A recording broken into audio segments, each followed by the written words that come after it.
Oh, mampir jenengan. Iya. Mampir sekolah apa mampir ngomah? Sekolah, depan sekolah.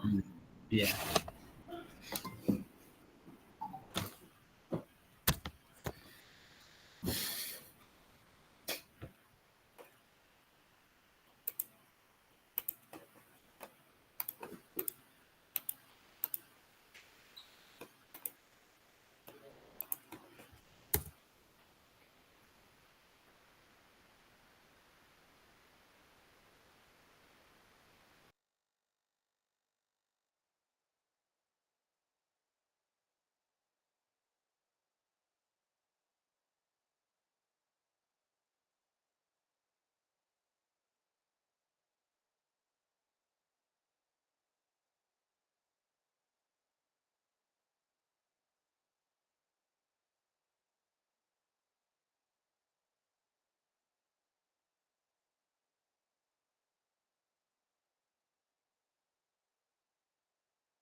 Untuk Pak Alvin.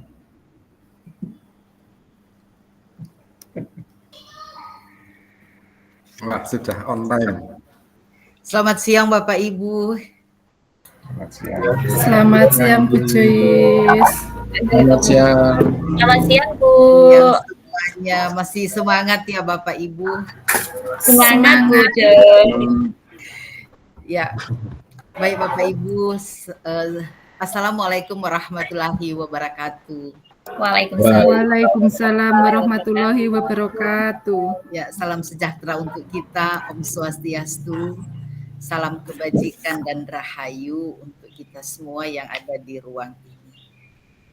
Kita tentu bersyukur kepada Tuhan sesuai dengan keyakinan kita masing-masing karena oleh karena anugerahnya maka Bapak Ibu dapat melaksanakan tugas baik terhadap CGP Bapak Ibu tapi juga berkaitan dengan tugas Bapak Ibu sebagai CGP rekognisi. Dan hari ini ruang kolaborasi untuk modul 2.3 dalam program rekognisi untuk pendidikan guru penggerak angkatan 11 ini, maka bolehkah doa dipimpin oleh Pak Alvin? Ya. Oke, terima kasih Bu atas kesempatannya untuk memimpin berdoa. Mari Bapak Ibu, siang hari ini kita tundukkan kepala sejenak, kita memohon, kita berdoa kepada Allah Subhanahu wa taala. Semoga apa yang kita pelajari pada siang hari ini bisa bermanfaat untuk kita, bermanfaat untuk peserta didik kita dan bermanfaat untuk kemajuan pendidikan di Indonesia. Berdoa dipersilahkan.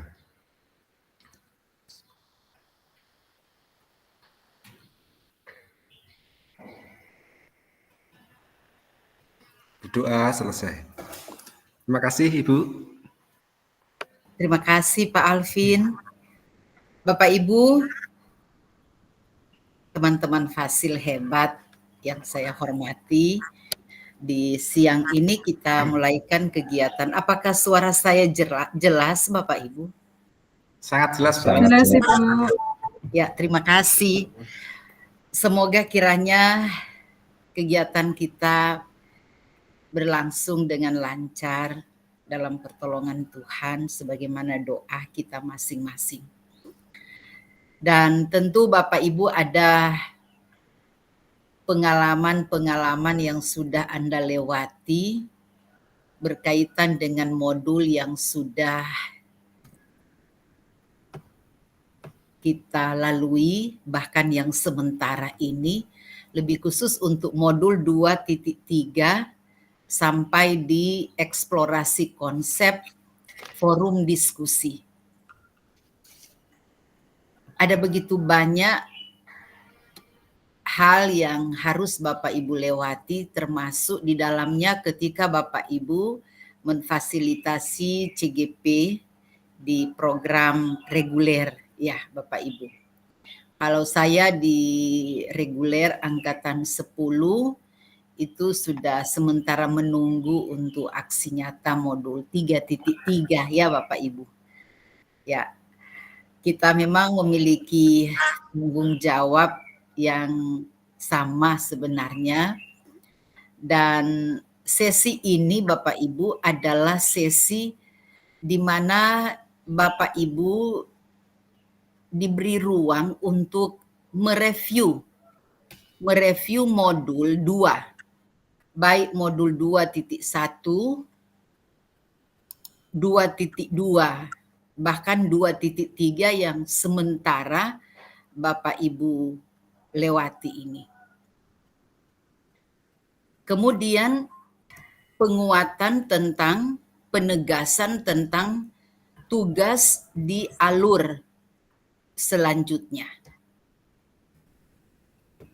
Itulah maksud dari ruang kolaborasi kita dalam program CGP Rekognisi. Dan sekali lagi Bapak Ibu, kita di sini sama-sama belajar, kita sama-sama fasil, tapi di saat ini bedanya saya sebagai fasil pemandu saja, dan sebenarnya aktor utama itu Bapak Ibu ya.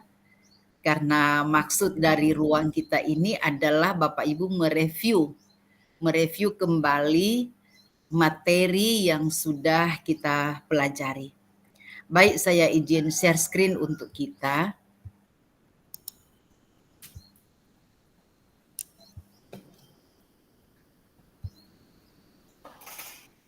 Ya, Bapak Ibu masih bersama saya sebagai fasilitator pemandu.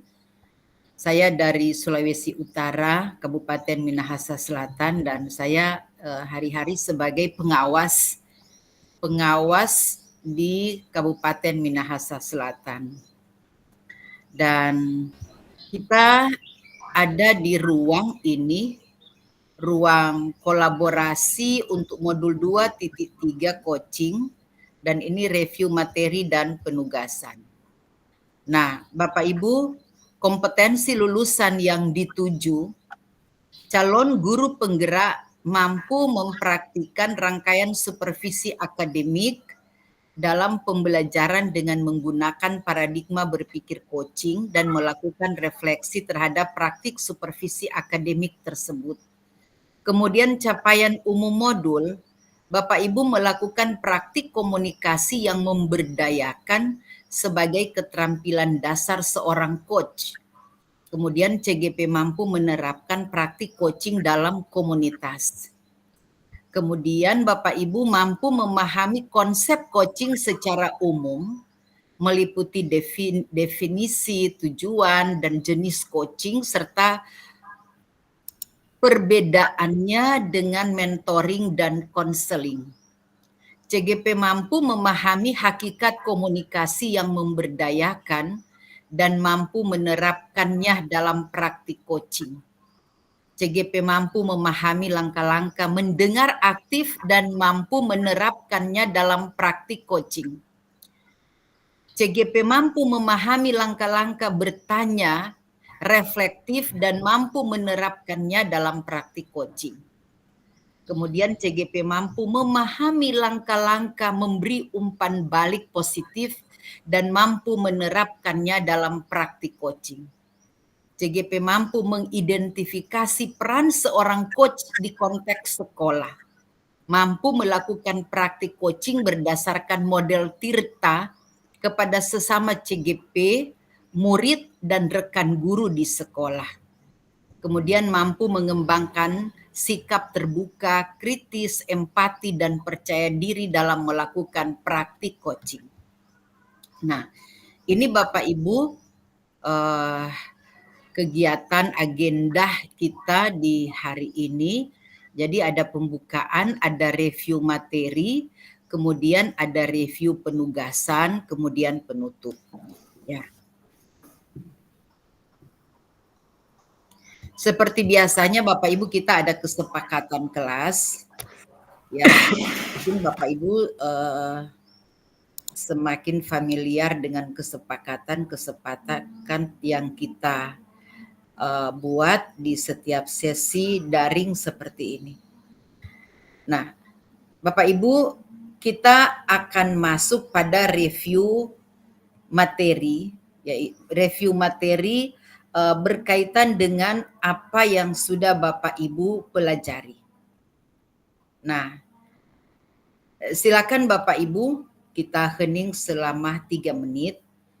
Kemudian kita ingat kembali materi yang sudah dipelajari dari modul 2.1 hingga 2.3. Dan Bapak Ibu kemudian memiliki waktu 10 menit untuk mengisi kolom pertanyaan. Nah, setelah Bapak Ibu mengisi Padlet, ya, maka kita sama-sama akan berdiskusi sebagai bentuk review kita terhadap materi atau modul 2.1 hingga 2.3.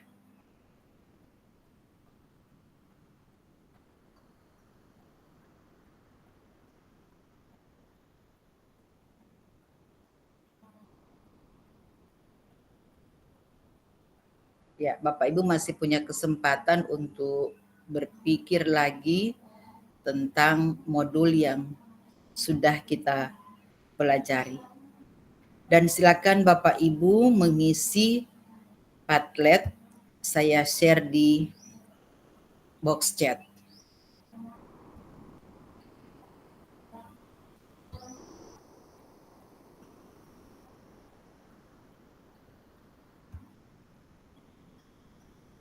Sepuluh menit waktu yang Bapak Ibu punya untuk mengisi Padlet.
Ya, terima kasih Bapak Ibu.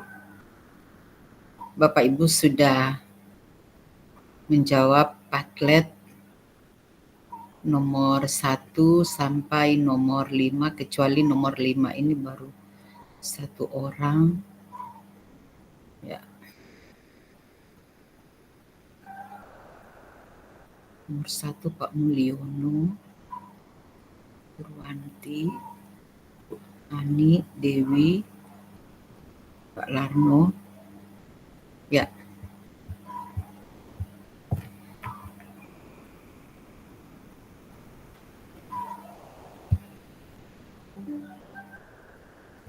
Ya, terima kasih Bapak Ibu. Bapak Ibu sudah menjawab Padlet yang berisi 5 pertanyaan pemantik berkaitan dengan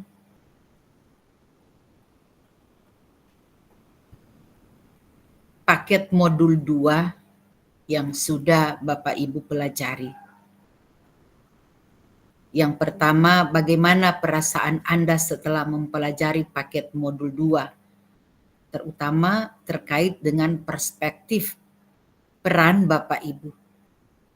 Kemudian, di antara keempat modul pada paket modul 2, mana yang paling berkesan? Mengapa Anda mengatakan itu yang paling berkesan? Kemudian yang ketiga, dalam modul 2.1, 2.2, 2.3, materi mana yang butuh waktu paling lama untuk dipahami? Dan mengapa Bapak Ibu mengatakan materi itu yang butuh waktu paling lama untuk dipahami? Kemudian di antara keempat modul mana yang akan Anda bagikan ke rekan sejawat di sekolah?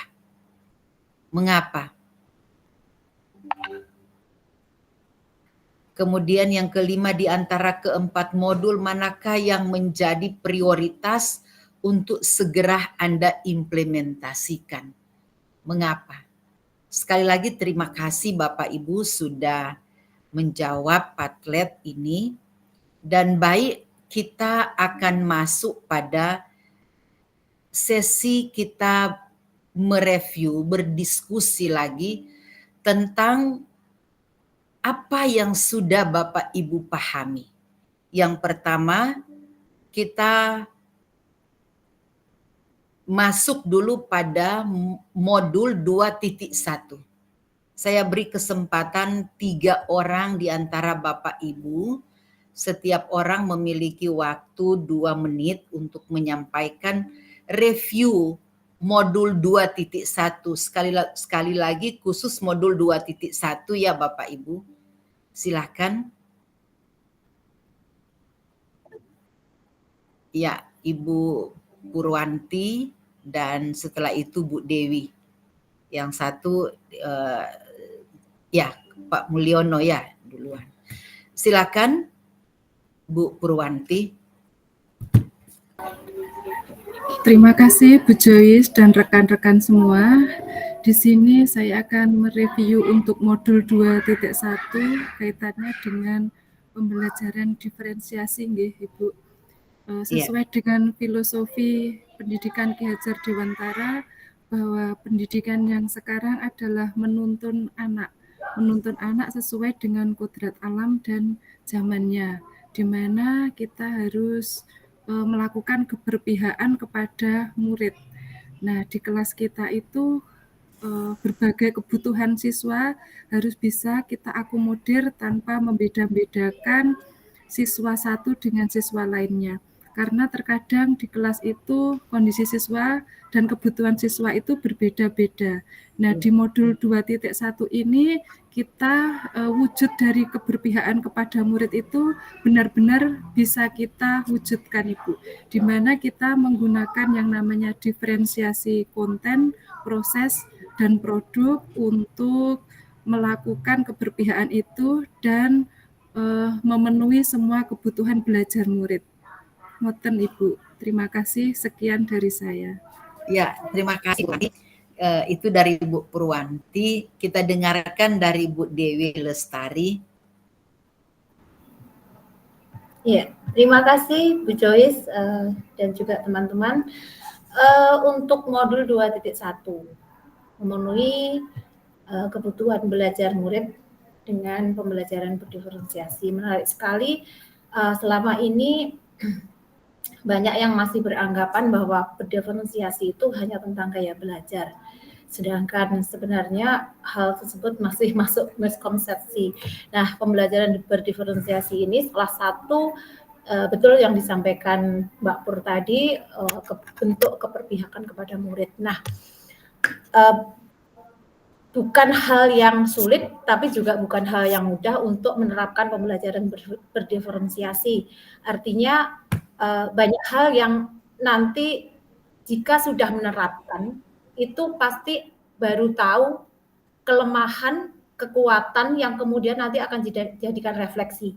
Baik, kita tahu pembelajaran berdiferensiasi, tujuan pembelajarannya harus jelas, kemudian juga mengetahui, dan setelah mengetahui juga merespon apa kebutuhan belajar murid, baik itu dari profil belajar murid sendiri, kemudian kesiapan belajar murid ataupun minat, dan juga selain itu tidak hanya berdiri di situ, kita harus juga melakukan assessment secara berkelanjutan. Kemudian untuk mendukung hal tersebut, kita juga sebagai guru harus menciptakan, menyediakan lingkungan yang positif, lingkungan belajar yang mengundang bagaimana anak untuk tertarik belajar. Kemudian di situ kita juga harus melihat juga manajemen kelas yang efektif. Saya berpikir mungkin dari sekian ratus percobaan ketika saya melakukan pembelajaran berdiferensiasi, itu masih ada hal yang kurang. Tetapi saya percaya ketika saya melakukan praktek terus, saya nanti akan memperoleh hal yang bisa mengakomodasi atau memfasilitasi kebutuhan anak yang berbeda dengan karakteristik yang berbeda. Gitu Bu Joyce, terima kasih. Ya, terima kasih Bu Dewi. Kita sudah mendengarkan review modul 2.1 dari Bu Dewi. Kita dengarkan dulu dari Pak Mulyono. Setelah itu masih diberi waktu untuk Pak Lili. Silakan Pak Mulyono. Baik, terima kasih Bu Joyce. Terkait dengan modul 2.1 ini luar biasa bagi saya karena setiap hari melayani kebutuhan murid yang berbeda-beda. Dan disinilah saya belajar menerapkan bagaimana pembelajaran berdiferensiasi itu untuk memenuhi kebutuhan mereka. Nah, di sini saya bisa menekankan bagaimana bisa mengakomodasi perbedaan kemampuan siswa, kemudian minat dan gaya belajar mereka yang beragam. Nah, ini supaya nanti terjadi sebuah pembelajaran yang lebih efektif dan inklusif bagi saya. Kemudian di sisi lain, dalam pembelajaran berdiferensiasi ini, kita ketahui bersama, sesuai yang disampaikan teman-teman tadi, ada diferensi konten, proses, dan produk itu perlunya kita persiapan lebih ya. Jadi dengan adanya seperti ini, kita bisa mendorong bagaimana kita menjadi fasilitator kepada murid untuk menciptakan budaya belajar yang menghargai perbedaan, kemudian untuk mencapai potensi terbaiknya bagi murid itu. Dan ini juga menjadi refleksi bagi guru, bagi saya, untuk terus berkembang dalam merancang pembelajaran yang merespon kebutuhan murid, yang berpihak pada murid. Begitu Ibu, terima kasih. Terima kasih Pak Mulyono, reviewnya Pak Mulyono. Kita dengarkan dari Pak Lili Sugiharto.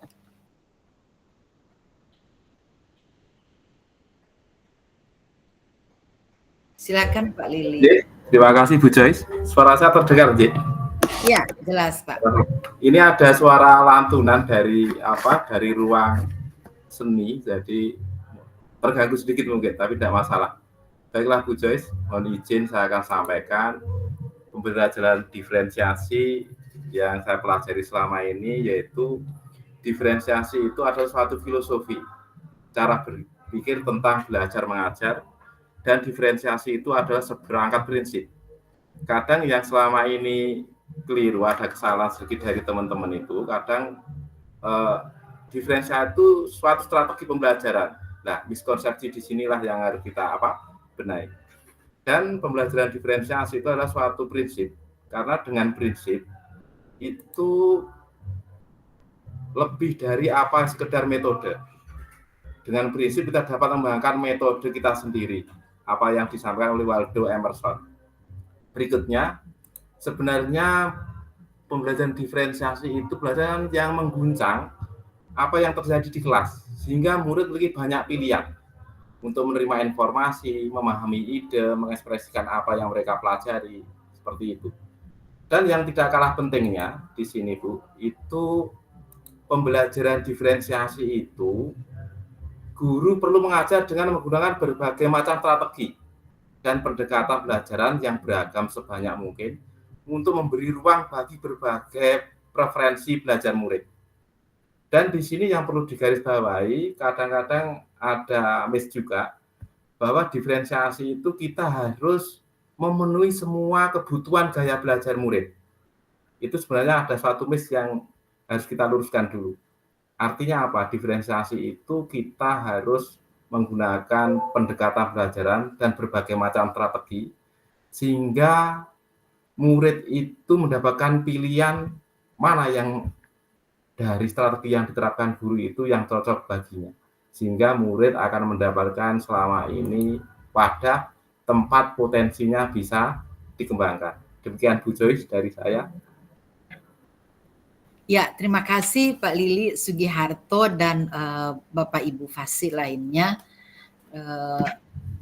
Dari apa yang sudah Bapak Ibu sampaikan tadi, ini memberi gambaran bagi kita bahwa sebenarnya ternyata Bapak Ibu tidak hanya sekedar memfasilitasi CGP di reguler kita, tetapi kita juga semua berusaha untuk lebih memahami modul 2.1 ini. Betul apa yang sudah dikatakan oleh Bapak Ibu Fasil tadi, bahwa memang keberagaman murid itu adalah sebuah keniscayaan, ya.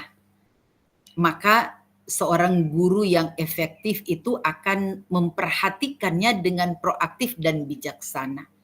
Bagaimana ia mengakomodasinya dalam sebuah pembelajaran. Dan memang pembelajaran berdiferensiasi ini adalah tentang mendukung semua, ya Bapak Ibu, semua murid di kelas. Jadi sekali lagi semua murid. Dan masih ada pula miskonsepsi dari CGP kita tentang pembelajaran berdiferensiasi.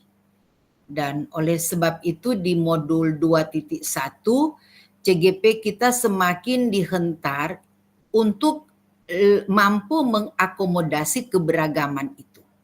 Oleh karena itu mereka sudah diberi ruang dulu untuk memahami bagaimana kekuatan kodrat dari setiap anak yang perlu dituntun.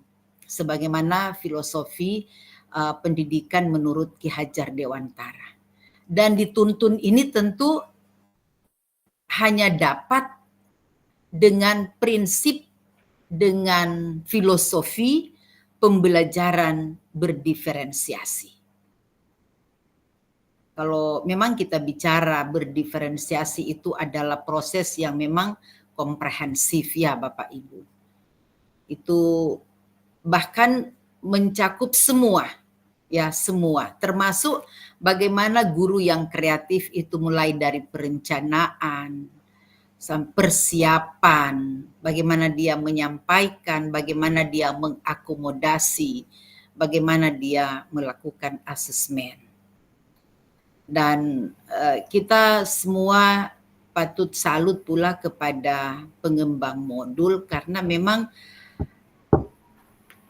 modul 2.1 ini sudah diawali dulu dengan filosofis pendidikan menurut Ki Hajar Dewantara, kemudian bagaimana guru digugah supaya mengajarnya itu menuntun kekuatan anak itu sebagaimana nilai dan peran sebagai guru yang sejati. Kemudian visi anak itu adalah visi guru itu adalah visi tentang murid dan murid. Nah, terima kasih banyak Bapak Ibu, kita semakin memahami lagi tentang pembelajaran berdiferensiasi. Memang kita akan dapati beberapa CGP kita mungkin akan merancang pembelajaran berdiferensiasi RPP apa modul, butuh pula ketegasan kita sebagai fasil karena mereka betul-betul kompetensi mereka berkaitan dengan merancang pembelajaran berdiferensiasi itu betul-betul dinanti oleh banyak guru yang ada di sekitar mereka.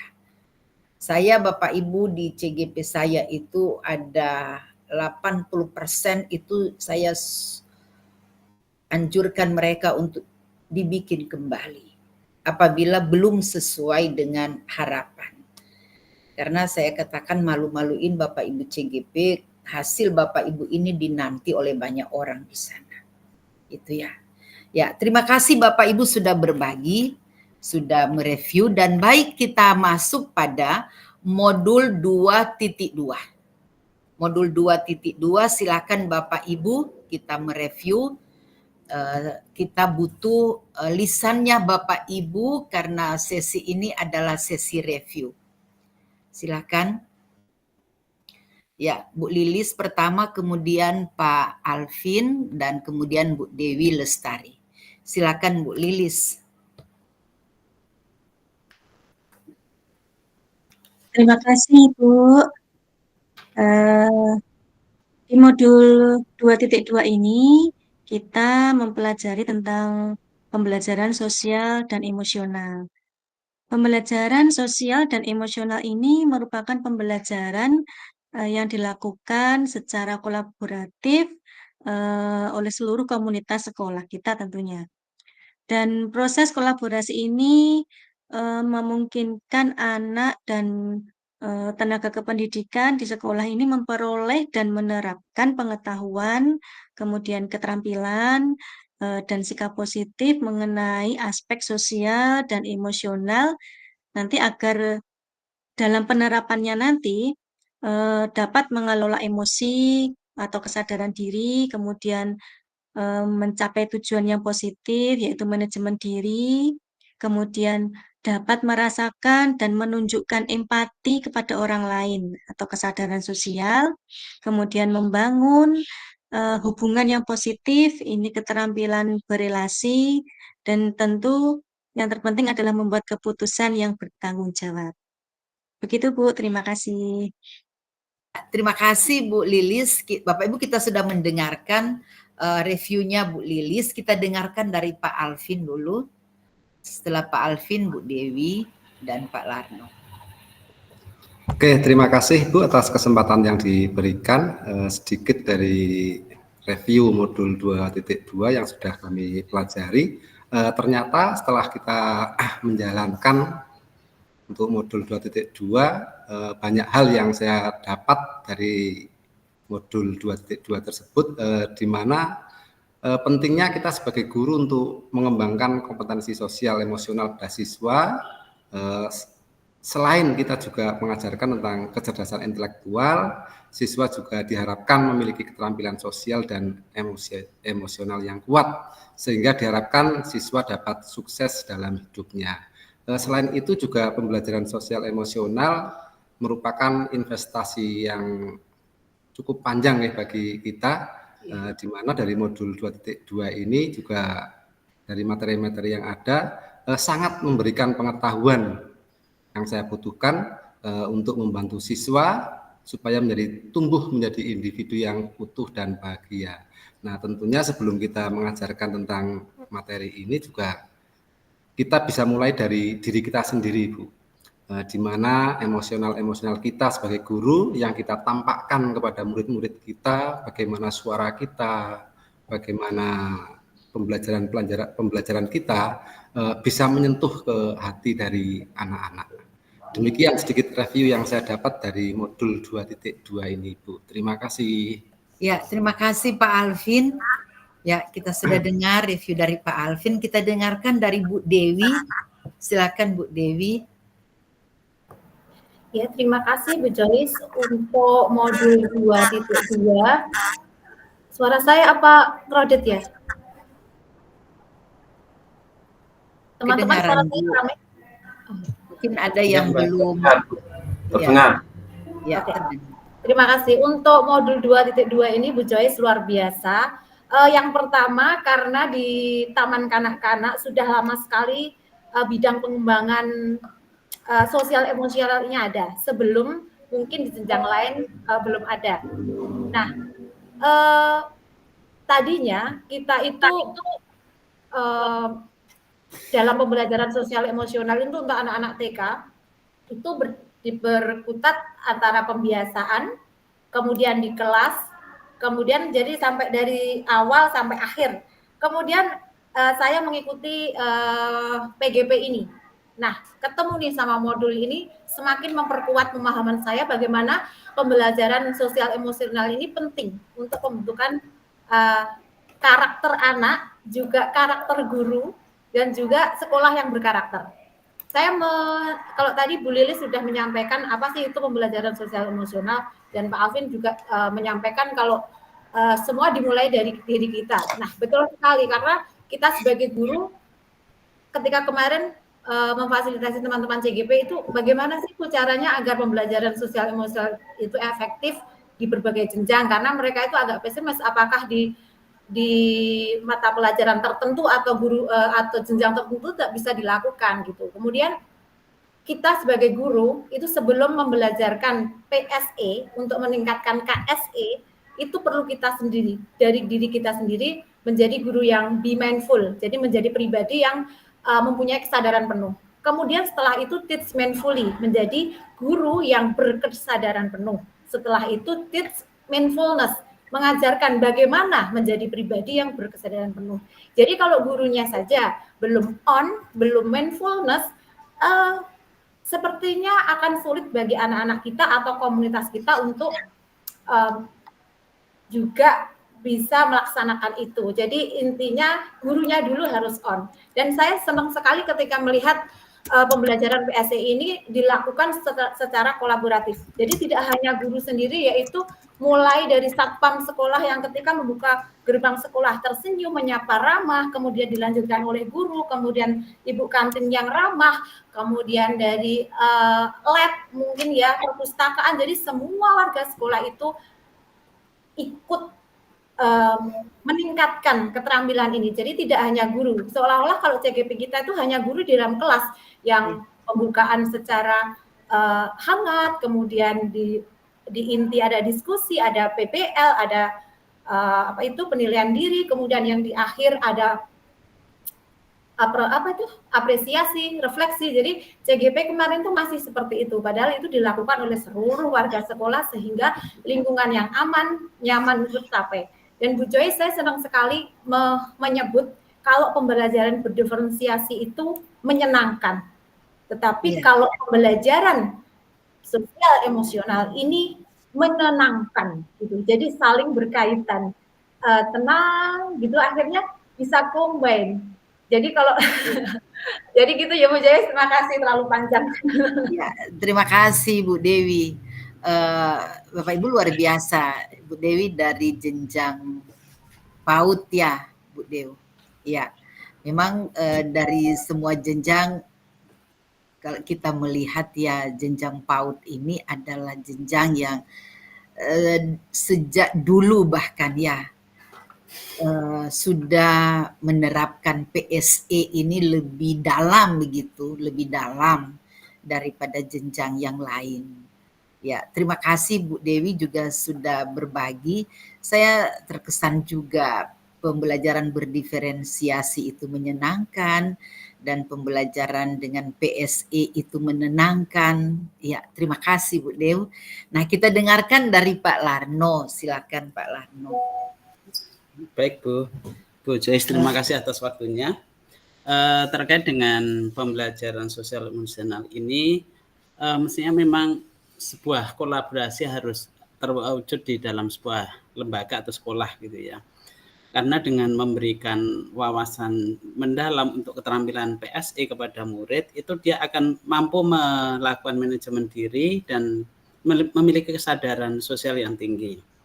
Kemudian di dalam hal PSE ini, guru harus menjadi memunculkan keteladanan di dalam sekolah. Artinya bagaimana guru itu mewujudkan PSE, pembelajaran sosial emosional di sekolah, itu akan ditiru oleh murid-murid, sehingga di dalam sebuah lembaga atau sekolah itu akan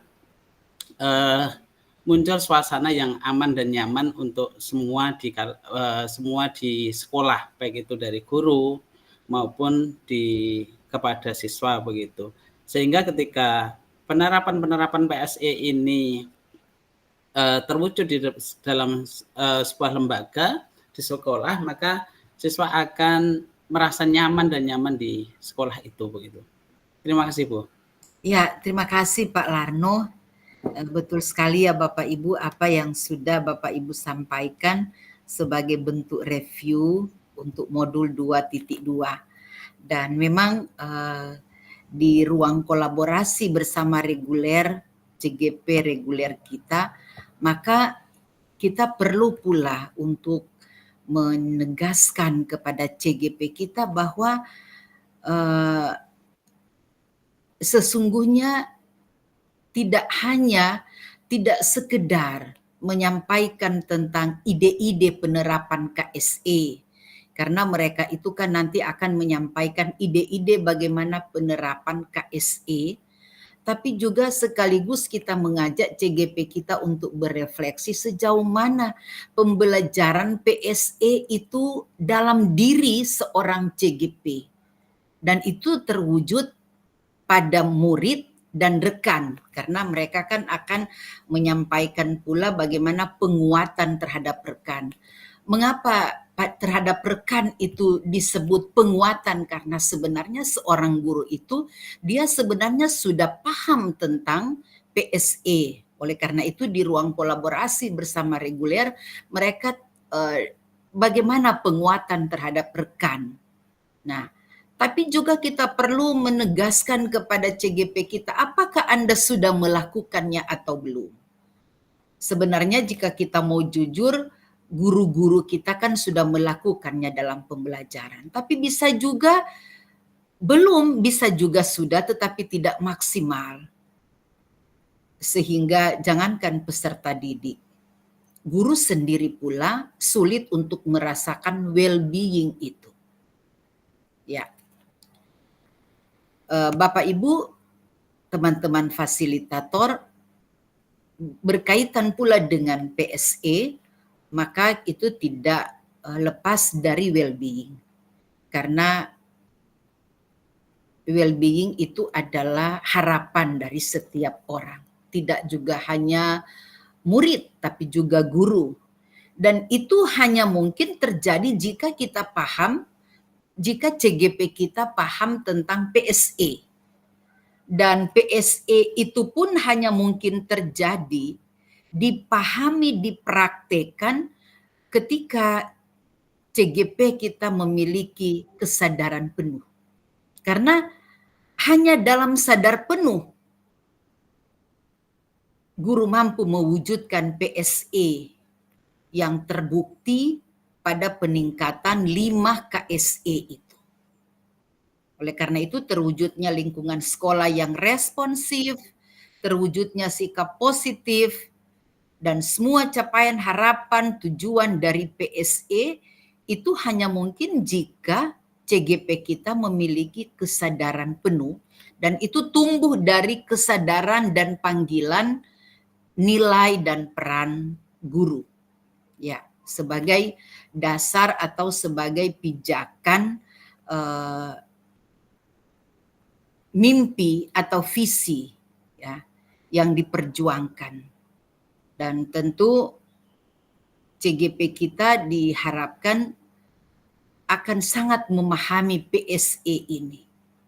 Dan sekali lagi kita perlu memberikan lagi motivasi bagi CGP kita bahwa PSE itu hanya dapat dilakukan dalam kesadaran penuh.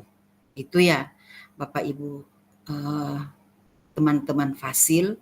Dan saya menyampaikan sekali lagi terima kasih banyak karena Bapak Ibu sudah memberikan perspektif Bapak Ibu berkaitan dengan modul 2.2.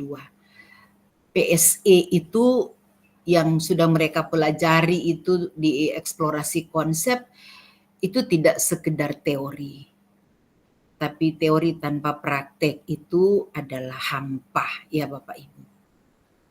Ya, oleh karena itu kecakapan yang akan kita harapkan, kompetensi yang kita harapkan dimiliki oleh CGP kita adalah bagaimana skill mereka tentang PSE itu. Pembelajaran sosial emosional. Baik, terima kasih Bapak Ibu. Sekarang kita masuk pada modul 2.3. 2.3. Ya, di sini ada Ibu Ani,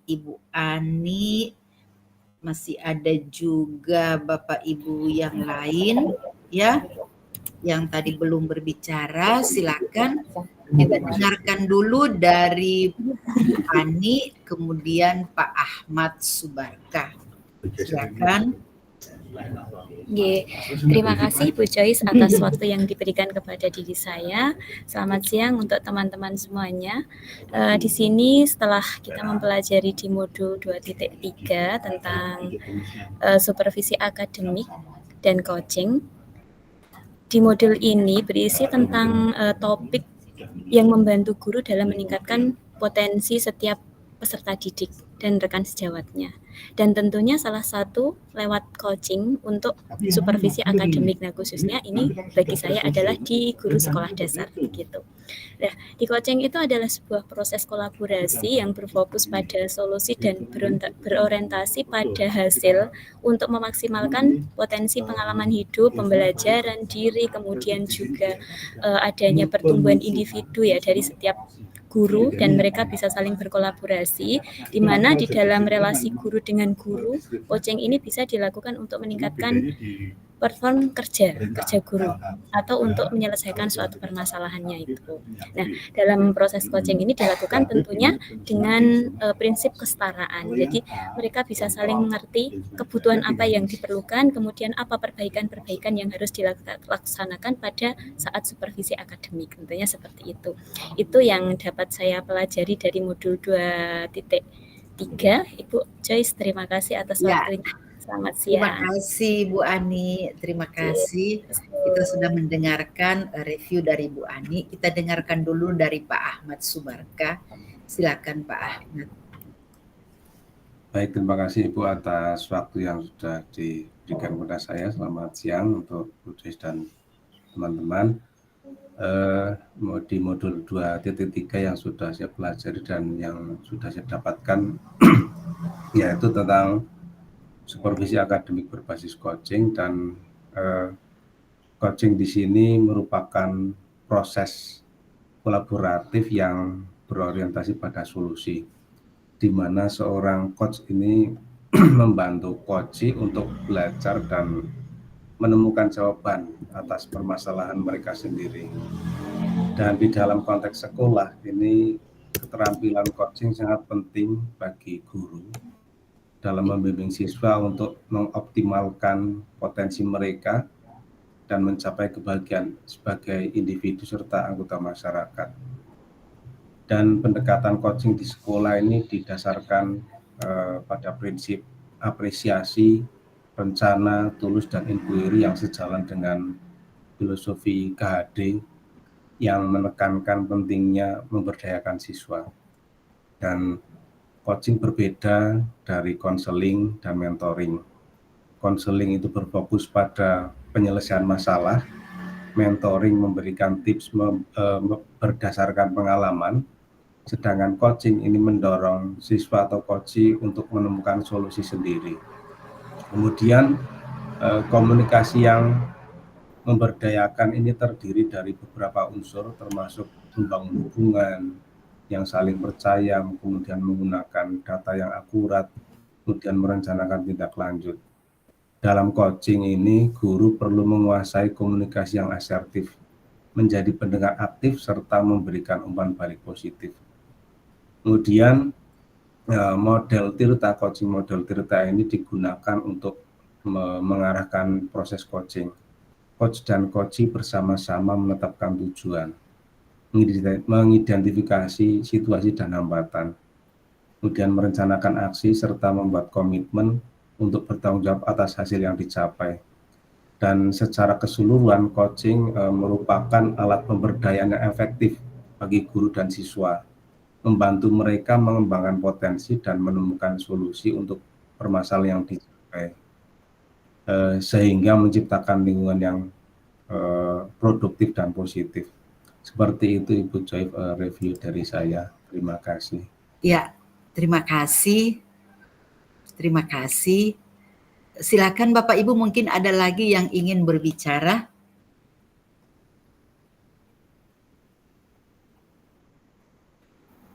Ya, Bu Dewi, silakan Bu Dew. Saya boleh ya Bu ya? Boleh, boleh. Boleh. Jadi saya mungkin hanya sharing saja bahwasannya untuk modul 2.3 itu coaching.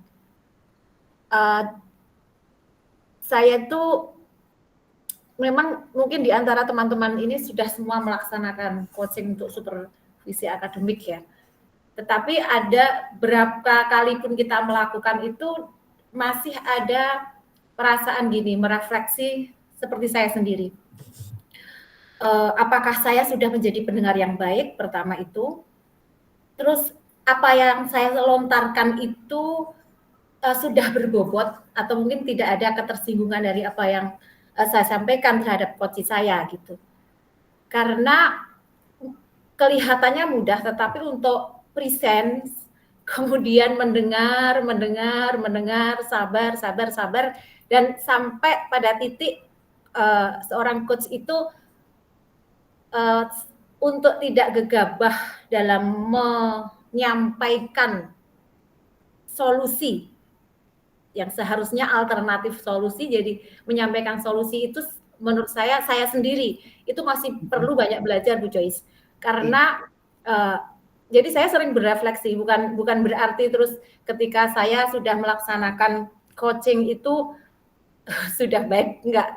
Malah saya kadang jangan-jangan saya belum menjadi pendengar yang baik gitu, atau mungkin pertanyaan saya masih kurang berbobot gitu. Itu yang saya rasakan, Bu Joyce. Terima kasih. Ya, terima kasih Bu Dewi. Masih ada lagi Bapak Ibu? Ya, silakan Pak Ahmad Subarka. Lagi Bu, sama seperti Bu Dewi yang disampaikan ketika saya mencoba menjadi seorang coach itu, bagaimana saya menahan diri saya untuk sabar karena gergetan gitu, gemes sekali. Ini loh jawabannya, ini loh arahnya ke sini. Tapi ketika kita menyusun pertanyaan itu kadang mungkin kurang berbobot atau mungkin kurang bisa mengembangkan apa yang coach sampaikan gitu Ibu. Jadi memang betul sekali untuk proses coaching ini memang tidak sekali dua kali, tapi ketika kita sering atau terbiasa mungkin akan lebih mudah ketika kita melaksanakan proses coaching. Dan saya pernah melaksanakan coaching ini tidak sehari dua hari Ibu, tapi sampai 3 kali baru menemukan solusi seperti Ibu. Ini pengalaman saya. Terima kasih Ibu. Ya, terima kasih Pak Ahmad. Ya, masih ada lagi Bapak Ibu? Ya, oke, Bapak Ibu, teman-teman Fasil yang saya hormati, berkaitan dengan modul 2.3 coaching. luar biasa apa yang sudah Bapak Ibu sampaikan tadi. Sekaligus juga Bapak Ibu tidak sekedar review, tapi juga Bapak Ibu sekaligus berefleksi. Sejauh mana juga sudahkah kita menjadi coach yang betul-betul memberdayakan coach kita. Nah, kita ingat bahwa mengapa percakapannya diharapkan adalah percakapan dengan menggunakan alur tirta. Tirta berasal dari bahasa Sanskerta yang artinya air. Jadi murid itu seumpama air, dan air itu harus mengalir. Nah, tentu kita tahu bahwa air ini sebenarnya adalah kebutuhan yang paling penting bagi manusia, bahkan bagi semua ciptaan lainnya. Nah, ini menggambarkan betapa pentingnya nilai seorang anak dalam kehidupan ini. Jadi dia diibaratkan sebagai air yang mengalir dari hulu ke hilir. Dan air ini harus mengalir lepas, bebas tanpa sumbatan hingga ke hilir potensinya, ya. Artinya potensi itu akan berkembang, akan meningkat dan akan semakin berdampak. Oleh karena itu, tugas dari CGP kita adalah menjaga air untuk tetap mengalir. Jangan sampai air itu tersumbat. Maka guru akan menuntun, membantu murid sampai mereka sendiri mampu menyingkirkan sumbatan yang mungkin menghambat perkembangan potensi dalam dirinya. Dan oleh karena itu, bagaimana caranya menyingkirkan sumbatan? Jawabannya adalah keterampilan coaching. Bapak Ibu sudah menyampaikan tadi bagaimana idealnya seorang coach, dan maka kita perlu pula memotivasi CGP kita untuk semakin sadar bahwa jadilah coach sebagai mitranya dari murid. Jadilah coach sebagai mitranya dari rekan sejawat. Karena dua hal yang perlu mereka itu dipersiapkan dalam PGP ialah mereka mampu untuk mewujudkan pembelajaran sebagaimana yang diharapkan untuk menuntun kekuatan kodrat murid, tapi juga berbagi dengan rekan sejawat, menggerakkan rekan sejawat. Oleh karena itu diharapkan CGP kita itu mampu menjadi coach yang memberdayakan, coach yang diteladani. Pertanyaan coach bisa saja dimengerti dan dipahami karena coachnya melihat coachnya sebagai teladan. Oleh karena itu pertanyaan kreatif dari seorang coach itu tidak sekedar membangkitkan potensi coach, tapi juga mendorong coach untuk meneladani sang coach. Karena memang sebuah keteladanan itu lebih bermakna daripada 1000 nasihat. Sehingga CGP kita itu semakin sadar bahwa ada di program guru penggerak ini tidak sekedar supaya beda labelnya ya dengan guru yang lain, tapi betul-betul menjadi coach. Karena produk dari program guru penggerak itu sangat dinanti oleh banyak guru di luar sana dari CGP kita. Saya selalu memberi motivasi ini bagi calon guru penggerak kita yang ada di reguler. Sehingga mereka tidak sekedar menyelesaikan tagihan-tagihan LMS, mereka berhadapan dengan LMS dengan tagihan-tagihan yang banyak, tetapi sebenarnya lebih daripada itu adalah bagaimana mereka terampil. Gitu ya, Bapak Ibu. Saya yakin pula motivasi ini sudah Bapak Ibu sampaikan ke CGP kita. Saya mohon maaf ya Bapak Ibu, karena jaringan saya maka kamera saya tidak hidup ya Bapak Ibu. Tidak, Bapak. Ya, jadi saya mohon maaf ini karena jaringan. Baik, Bapak Ibu, fasilitator CGP Rekognisi yang sudah hadir saat ini, kita sudah selesai mereview modul 2.1, 2.2, 2.3. Mungkin ada Bapak Ibu yang ingin berbicara? Silakan.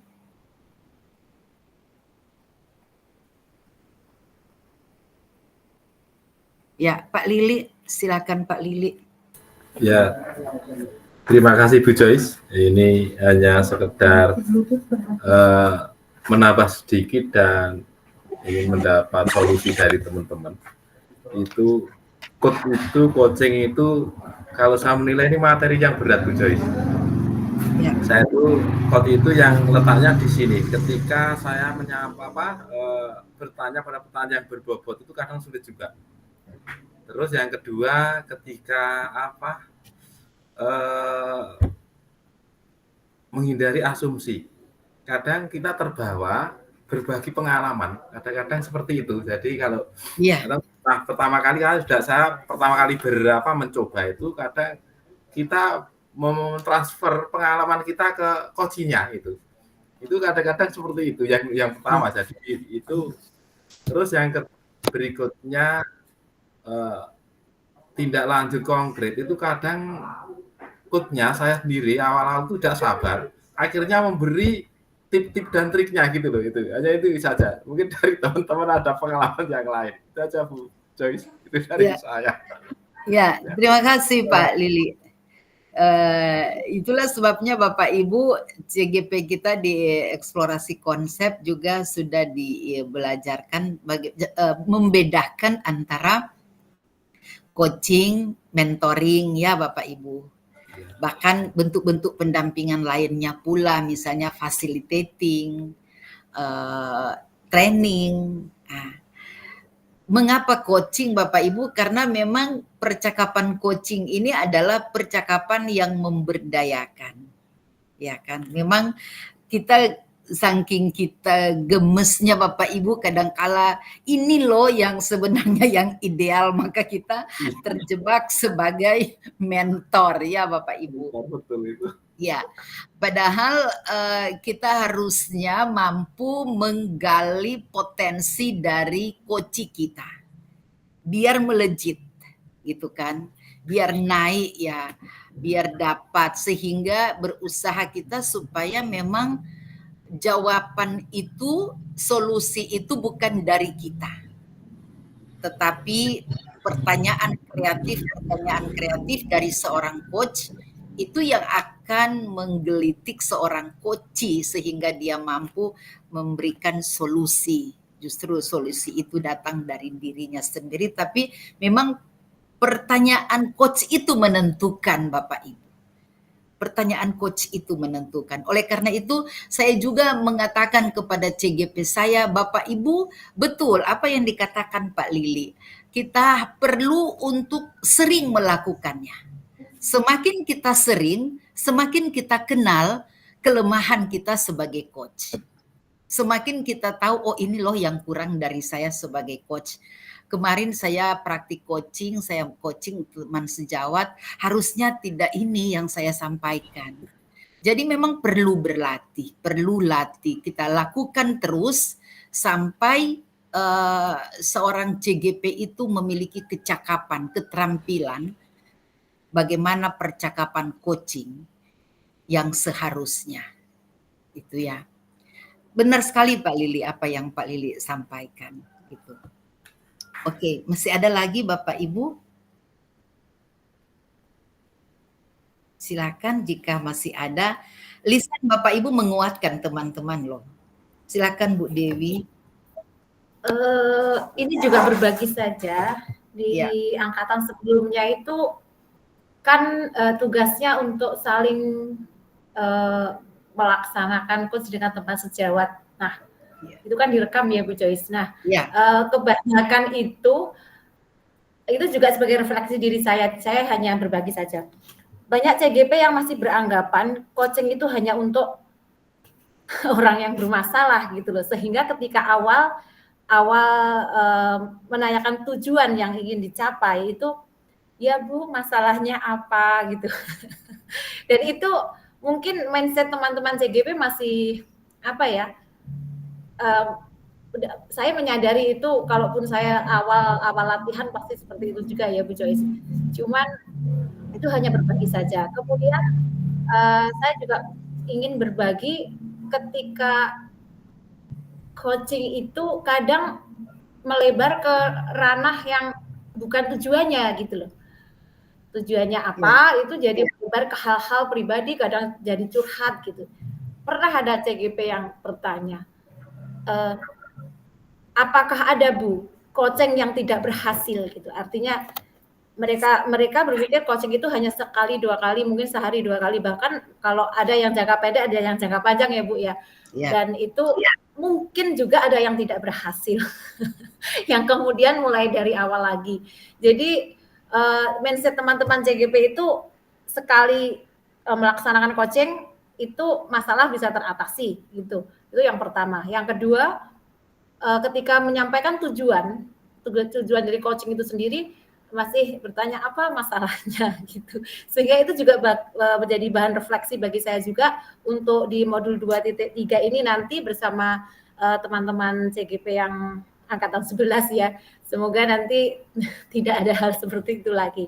Terima kasih Bu Joyce. Ya, terima kasih Bu Dewi. Ini juga jadi bagi kita semua ya, pembelajaran bagi kita. Berarti kita minimalisir ya, menggunakan kata-kata apa sih masalahnya Bu gitu ya. Kalau kita mulai dengan apa sih masalahnya, berarti kita tidak berfungsi sebagai coach ya pada waktu itu ya, tapi kita berfungsi sebagai seorang psikolog misalnya gitu. Jadi dari apa yang dikatakan Bu Dewi, bisa juga kita gunakan apa yang jadi topik percakapan kita hari ini, apa yang mau kita bicarakan gitu ya. Ya, terima kasih Bu Dewi. Ada lagi Bapak Ibu?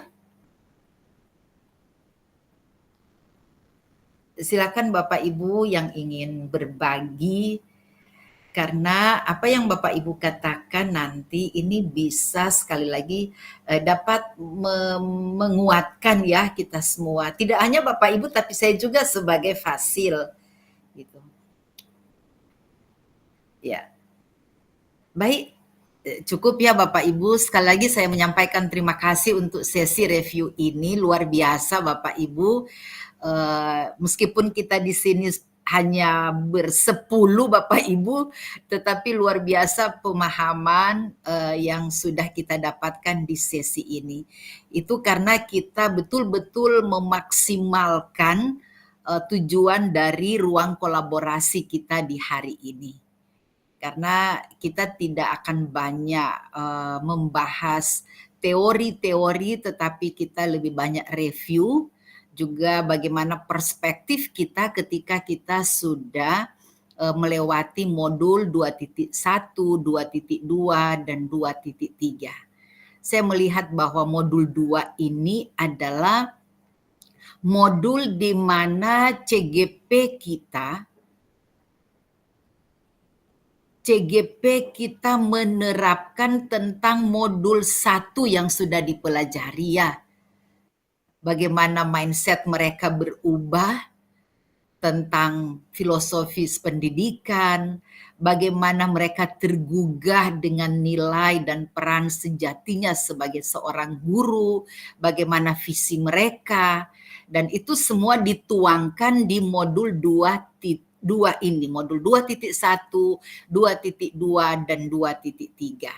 Saya juga selalu mengingatkan CGP bahwa memang ada banyak tantangan yang akan Bapak Ibu hadapi.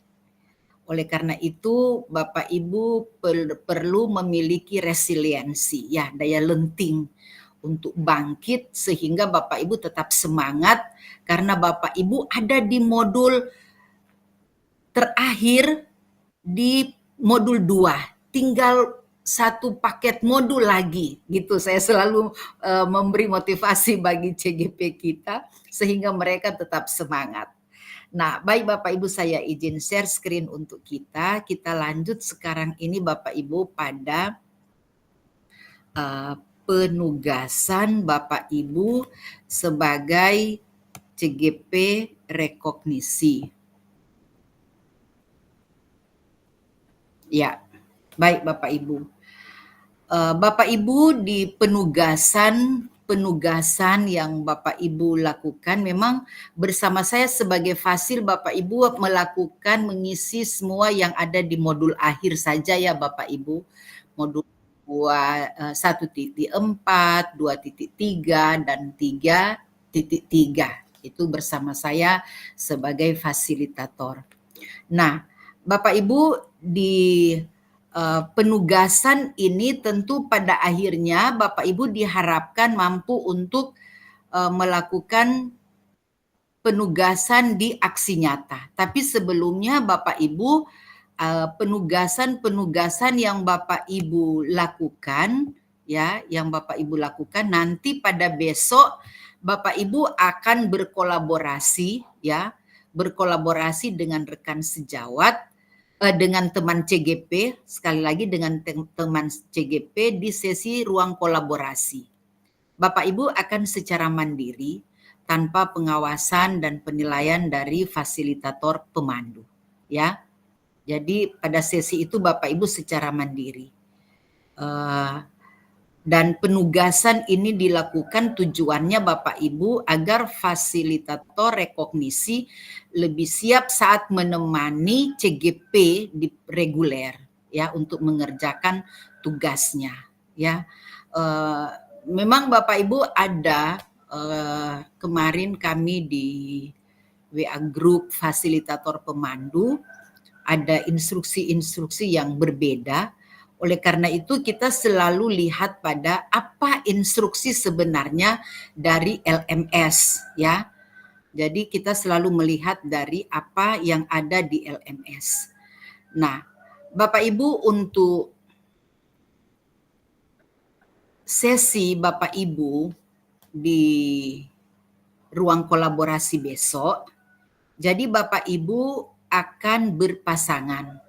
Tapi karena Bapak Ibu ini ada jumlah 9, maka ada satu kelompok yang berjumlah 3 orang, ya, 3 CGP rekognisi atau 3 fasilitator. Jadi Bapak Ibu akan bergantian berlatih percakapan coaching dengan model Tirta, ya. Jadi ada peran Bapak Ibu sebagai coach dan peran Bapak Ibu sebagai coachee. Itu ya Bapak Ibu. Nah, topik yang akan dijadikan bahan percakapan itu bebas Bapak Ibu. Bapak Ibu bisa dari situasi sehari-hari, baik sebagai seorang guru maupun pribadi. Bisa juga merupakan topik yang sederhana, ya. Jadi Bapak Ibu tidak ditentukan bahan percakapan, tapi di LMS mengatakan bahwa situasi sehari-hari baik sebagai seorang guru maupun pribadi bahkan bisa merupakan topik yang sangat sederhana. Nah, tentu diharapkan Bapak Ibu pastikan langkah-langkah dalam percakapan coaching itu adalah alur Tirta.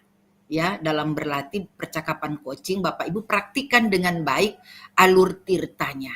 Tentu Bapak Ibu sudah paham bagaimana percakapan dengan menggunakan alur Tirta. Di WA Group saya sudah bagi, tapi itu hanya contoh saja ya Bapak Ibu. Sekali lagi itu hanya contoh.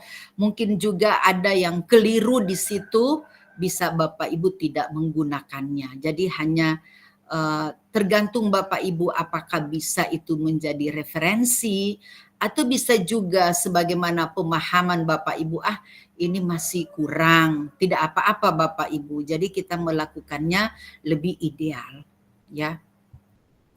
Nah, setelah bergantian berlatih mempraktikkan coaching, setiap CGP memberikan refleksi. Jadi di LMS itu ada format refleksi ya Bapak Ibu. Oleh karena itu Bapak Ibu akan mengunggah nanti ada 2 ya. Hasil rekaman percakapan Bapak Ibu, kemudian refleksi Bapak Ibu. Nah, yang akan Bapak Ibu unggah ya adalah sesi di mana Bapak Ibu sebagai coach. Dan kemudian hasil rekaman Bapak Ibu diunggah ke Google Drive yang Anda miliki dan diberi nama seperti ini contohnya Bapak Ibu ya. Shirley Puspitawati garis datar CGP angkatan 1 garis datar SMA ASI. Jadi diberi nama ya Bapak Ibu. Jadi sekali lagi ada 2 yang akan Bapak Ibu unggah, yaitu rekaman tentang percakapan coaching dengan rekan Anda. Tapi yang Anda upload itu adalah sesi ketika Anda sebagai coach. Gitu ya Bapak Ibu. Kemudian yang kedua adalah yang akan Bapak Ibu unggah refleksi. Setelah Bapak Ibu melakukan latihan percakapan, Bapak Ibu diminta untuk mengisi refleksi. Nah, refleksi itu pula Bapak Ibu unggah. Itu untuk besok ya Bapak Ibu, untuk ruang kolaborasi. Apakah ini sudah jelas Bapak Ibu? Jelas, Bu. Terima Jelas, kasih. Bu. Terima kasih. Jelas. Ya, kemudian Bapak Ibu untuk aksi nyata. Nah, maaf. Untuk koneksi antar materi, Bapak Ibu tidak seperti di 1.4 ya. Di 1.4 itu Bapak Ibu diminta untuk mengunggah rancangan ya Bapak Ibu, rancangan dan refleksi kan di 1.4. Ada 2 kan yang Bapak Ibu unggah di koneksi, yaitu refleksi atau kesimpulan koneksi antar materi, kemudian rancangan yang ada lini masa itu Bapak Ibu. Ya. Tapi untuk 2.3 di LMS itu Bapak Ibu hanya diminta membuat refleksi. Itu dikoneksi ya Bapak Ibu. Bapak Ibu diminta, ini yang refleksi ini. Nah, Bapak Ibu ada rancangan tindakan untuk aksi nyata. Ya. Itu yang ada lini masanya, tapi ini tidak akan Bapak Ibu unggah di koneksi. Sekali lagi, ini hanya menjadi catatan Bapak Ibu, karena kalau di 1.4 itu di LMS memang diminta rancangan itu diunggah oleh Bapak Ibu. Tapi untuk koneksi di 2.3 ini, Bapak Ibu hanya membuat kesimpulan, ya, keterkaitan modul ya, keterkaitan modul, bahkan di LMS itu disebut Bapak Ibu diminta untuk menjelaskan keterkaitan dengan 2.1 dan 2.2. Itu ya Bapak Ibu untuk koneksi. Nah, di DK juga itu Bapak Ibu di DK Bapak Ibu akan melakukan praktik coaching, tetapi di DK itu Bapak Ibu akan berjumlah 3 CGP di dalam, dan sudah 3 peran Bapak Ibu, yaitu sebagai supervisor, sebagai guru yang diobservasi, dan sebagai pengamat. Itu ada 3 peran ya Bapak Ibu. Nanti saya akan kirim di WA Group untuk percakapan di DK itu Bapak Ibu dibagi menjadi 3 kelompok. Ya, menjadi 3 kelompok. Bahwa di DK itu Bapak Ibu berlatih mempraktikkan percakapan coaching dengan 3 peran sebagai supervisor. Kalau di LMS itu disebut A, sebagai supervise coach, B, dan sebagai coachee. Ya, jadi ada 3 peran. Nah, pada peran sebagai supervisor, ya, melakukan percakapan pra, supervisi, dan pasca. Dan hal yang perlu diperhatikan adalah kompetensi inti coaching, yaitu presence, mendengar aktif, dan pertanyaan berbobot. Itu pertama. Kemudian kompetensi yang berikut yang diharapkan, kompetensi mana yang ingin dikembangkan. Kemudian bagaimana atau apa yang bagian-bagian mana yang sangat perlu untuk diamati. Itu nanti akan muncul pada percakapan coaching. Itu pada peran sebagai supervisor.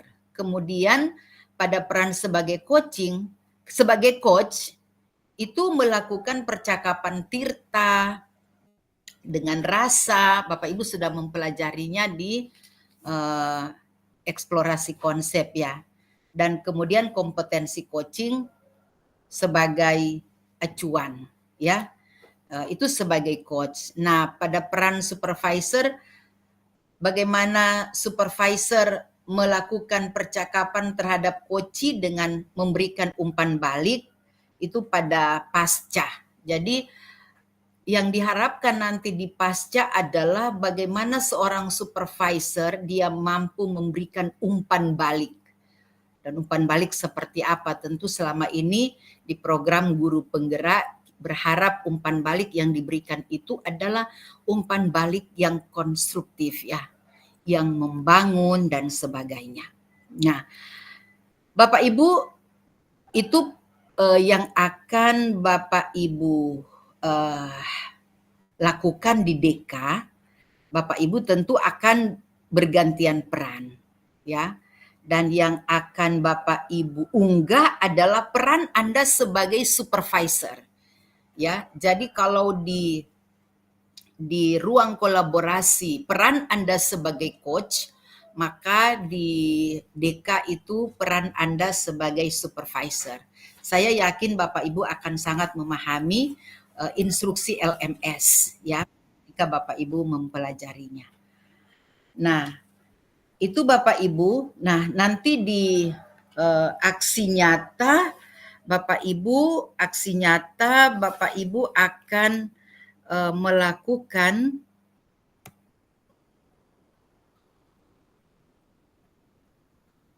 Nah, Bapak Ibu ketika Bapak Ibu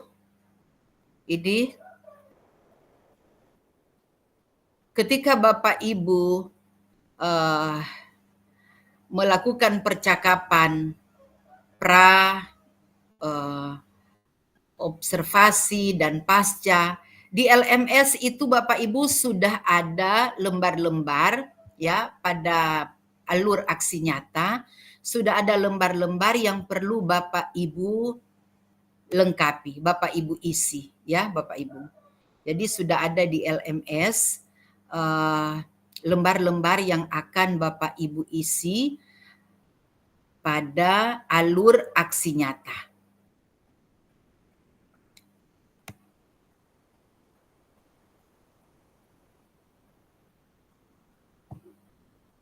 Ya. Ini penugasannya Bapak Ibu. Jadi Bapak Ibu tugas yang akan Bapak Ibu lakukan bersama saya itu sekali lagi adalah di modul terakhir. 1.4 2.3 dan 3.3. Karena tadi di awal sebelum kegiatan mulai ada CGP rekognisi yang bertanya tentang tagihan-tagihan di 2.1, 2.2. Jadi sekali lagi Bapak Ibu menyelesaikannya hanya untuk yang 1.4, 2.3, dan 3.3. Nah, untuk pembagian kelompok di ruang kolaborasi pada besok hari ini ya Bapak Ibu, harap Bapak Ibu tangkap layar ini. Kelompok 1, Lili, Ahmad. Kemudian kelompok 2, Ani dan Lilis. Kelompok 3, Dewi dan Alvin. Kelompok 4 ada 3 orang. Ada Purwanti, ada Mulyono, dan Larno. Bisa ya Bapak Ibu? Bisa Bu. Ya, oke.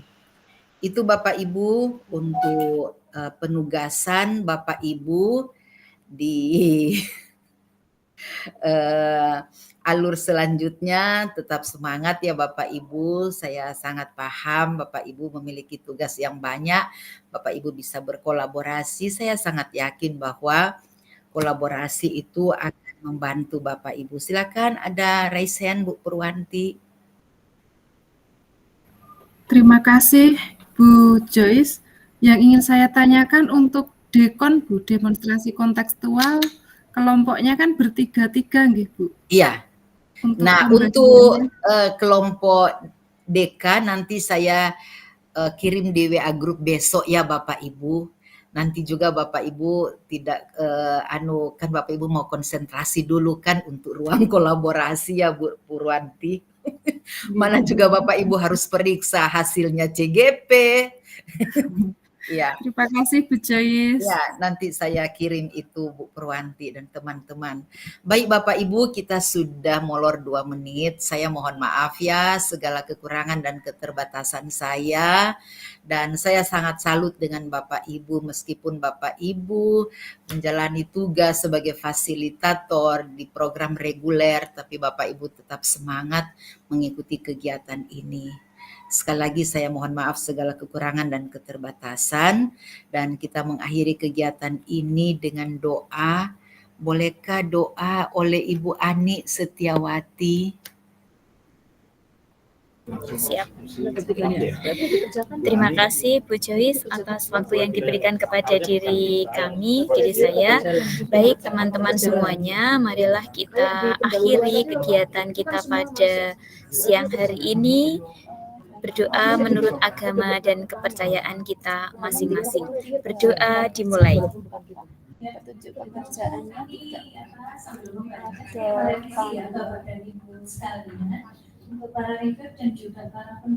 Berdoa selesai. Terima kasih Bu Joyce. Waktu saya kembalikan kepada Bu Joyce. Ya, terima kasih Bu Ani. Terima kasih Bapak Ibu fasilitator. Semoga semua sehat, semangat, dan semakin sukses Bapak Ibu. Sudah menunjukkan bahwa Bapak Ibu memiliki kemampuan ekstra. Iya, karena 2 fungsi Bapak Ibu sebagai fasilitator di program reguler, tapi juga Bapak Ibu sekaligus sebagai CGP di program rekognisi. Salut saya untuk Bapak Ibu teman-teman fasil hebat. Semoga Tuhan selalu memberkati kita. Selamat sore. Sore Bu. Selamat sore Bu Joyce. Foto bersama. Terima kasih Bu Joyce. Foto. Foto dulu. Siapa yang foto? Mas Larno. Kayaknya begini nih. Wah, Purwanti gimana Bu? Lah aku saya foto piye? Ya, siapa yang foto? Saya harus angkatan 2 ya. Iya, sudah foto karena aku kan tidak muncul di. Foto siapa? Mas Pur. Ya, aku Pak Lili. Iya. Oke. Ya, Bu Joyce. Ya, terima kasih. Terima kasih Bu Joyce. Terima kasih. Baik, selalu. Ya.